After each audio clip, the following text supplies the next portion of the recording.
এবং আমি বাকিটা উনার আপনি যে একটু আগে বললেন যে প্রথমবার হয়তো বলেনি, সেকেন্ড টাইম হয়তো বলবেন। সেটাও আমি আশা করছি যে ভবিষ্যতে উনার আরো পরিবর্তন হবে বলে আমি আশা করছি। এবং উনার তো আসলে একটু আমরা গ্রোথ তো দেখতে পেয়েছি। উনার তো গ্রোথ হয়েছে বলে আমরা মনে করি। এই গ্রোথটা তো একটা ভালো জিনিস। এটা একটা বড় জিনিস।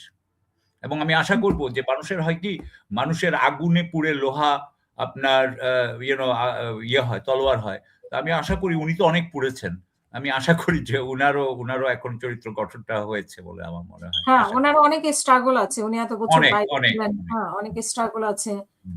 তো সেটাও মেনে নেওয়া যায়। কিন্তু তারপরেও এই স্ট্রাগল এর মধ্যে দিয়ে আসলে উনি কি শিক্ষা নিলেন আর কি হলো সেটা। এখন আমরা দেখতে পাচ্ছিলাম যে উনি যখন লন্ডনে ছিলেন তখন একটা বলয়ের মধ্যে উনি ছিলেন। এখন কিন্তু উনার ভিন্ন একটা বলয়ে চলে গেছেন যে বাংলাদেশেও কিন্তু একটা রাজনৈতিক বিএনপির মধ্যে একটা বলয় তৈরি করা আছে।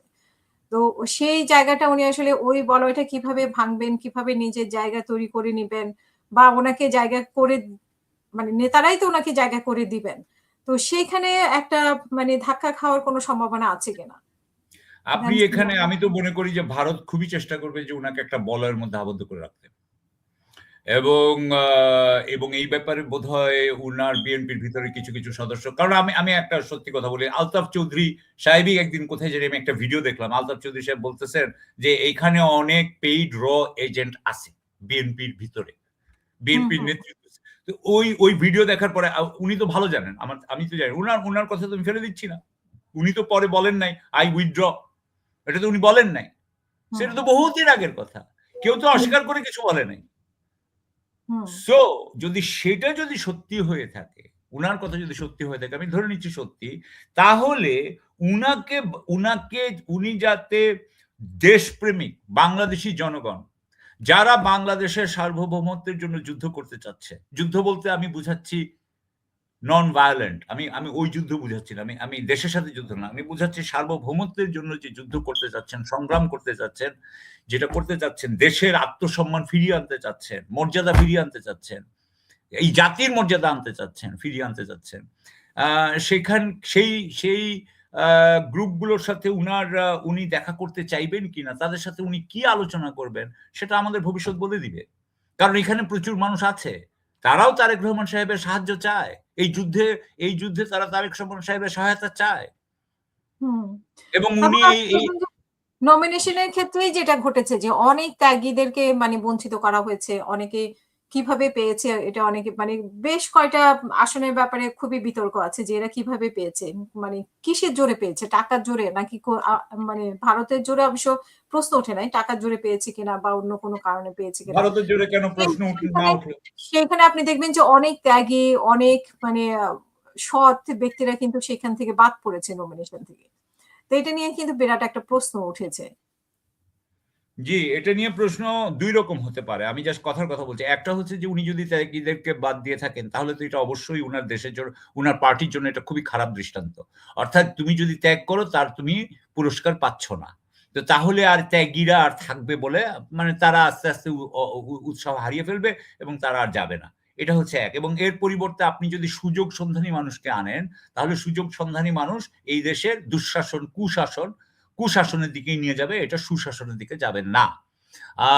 আর তৃতীয় কথা হচ্ছে যে এটার মাধ্যমে আপনি কি এখন এটা এমন কি হতে পারে যে না, উনি বয়োবৃদ্ধ যে নেতাগুলো ছিল তাদেরকে দেন নাই, বরং তরুণ নেতাদেরকে দিয়েছেন, কারণ এখন তারুণ্যের জয় জয়কার চলছে, তরুণ দিয়েছেন, তরুণ যারা হয়তো বা দেশপ্রেমী। এটা হলে আরেকটা ব্যাপার ছিল, সেটা আরেকটা জিনিস, সেটা বিএনপি আমাদেরকে হয়তো ব্যাখ্যা দিতে পারবে। আর আরেকটা জিনিস, এটা যদি সত্যিকার অর্থে উনি যদি সুযোগ সন্ধানী, সুবিধাবাদী, হ্যাঁ, সুবিধা সন্ধানী ব্যক্তিদেরকে যদি উনি দিয়ে থাকেন, তাহলে উনার নেতৃত্বের ব্যাপারে কিন্তু একটা বিরাট আপনার আরেকটা উনার নেতৃত্বের ব্যাপারে কিন্তু একটা বিরাট নিন্দা উঠবে, তাই না? তো সুতরাং উনি যা কিছুই করেন, মনে রাখতে হবে যে উনি যেহেতু বাংলাদেশের সর্ববৃহৎ দলের নেতা, সেকেন্ড নেতা খালেদা জিয়ার পরেই উনি খালেদা জিয়া ইয়েতে আছেন, এভারকেয়ার হসপিটালে আছেন, সুতরাং উনিই নেতা। উনার সমস্ত কাজ কিন্তু আমরা দেখছি, সমস্ত কাজ জনগণ দেখবে, সমস্ত কাজ আন্তর্জাতিক বিশ্ব দেখবে। সুতরাং আমার মনে হয় যে উনি দলের স্বার্থ দেখবেন নাকি দেশের স্বার্থ দেখে এবং দলের শর্ট টার্ম স্বার্থ দেখবেন নাকি লং টার্ম স্বার্থ দেখবেন। উনি কি আপনার নীতি অনুযায়ী পার্টি চালাবেন, দেশ চালাবেন, নাকি উনি আপনার সুবিধার জন্য সুবিধা বুঝে দল চালাবেন, দেশ চালাবেন? সেটার প্রমাণ তো আমরা এর মধ্যে এখন আস্তে আস্তে আমরা পেতে থাকবো, কারণ এটাই হচ্ছে আমাদের আসল বিষয়। জি, ধন্যবাদ। ওনার এই যে দেশি আশা নিয়ে ধরেন ওনার ডাবল পাস উনি নিয়েছেন, এটা আমরা দেখেছি। তো কোন ক্ষেত্রে আসলে ডাবল পাস? মানে আবার কেউ বলছেন যে ওনার তো ব্রিটিশ পাসপোর্ট আছে, ব্রিটিশ পাসপোর্ট নাই। তো ব্রিটিশ পাসপোর্ট থাকলে কি আসলে ডাবল পাস লাগে? মানে ব্রিটিশ পাসপোর্ট যদি উনার থাকে তাহলে বাংলাদেশের আইন অনুযায়ী উনি কন্টেস্ট করতে পারবেন না। ঠিক আছে? তাহলে ব্রিটিশ ধরেন আছে, এমন আমার কথায় ব্রিটিশ পাসপোর্ট থাকলে তো উনি পারেন না অ্যাকর্ডিং টু আইন, যদিও শেখ হাসিনা এগুলো মানতো না। কিন্তু আইন হচ্ছে এটা। দ্বিতীয় কথা হচ্ছে যে এমন হতে পারে যে উনি উনার ব্রিটিশ পাসপোর্ট আছে, আমি ধরে নিচ্ছি যে উনার ব্রিটিশ পাসপোর্ট নাই। কারণ উনার যদি ব্রিটিশ পাসপোর্ট থেকে থাকে তারপরেও যদি উনি বাংলাদেশ সরকারের কাছে বলেন যে আমার কাছে কিছু নাই, আমাকে ট্রাভেল ডকুমেন্ট দাও, আমি বাংলাদেশে যাব, এবং সাথে সাথে বাংলাদেশেও ট্রাভেল ডকুমেন্ট দিয়ে দিবে, কারণ ওনাকে জিজ্ঞেস করবে না। কিন্তু বিষয়টা হচ্ছে এটা কিন্তু তাহলে উনি একটা মিথ্যা কথা বলছেন।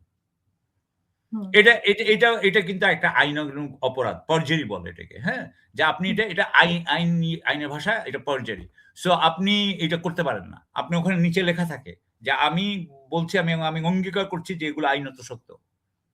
হ্যাঁ, সো এটা তার মানে আমি ধরে নিব উনার স্বার্থে, আমি ধরে নিব যে উনার ব্রিটিশ পাসপোর্ট নাই।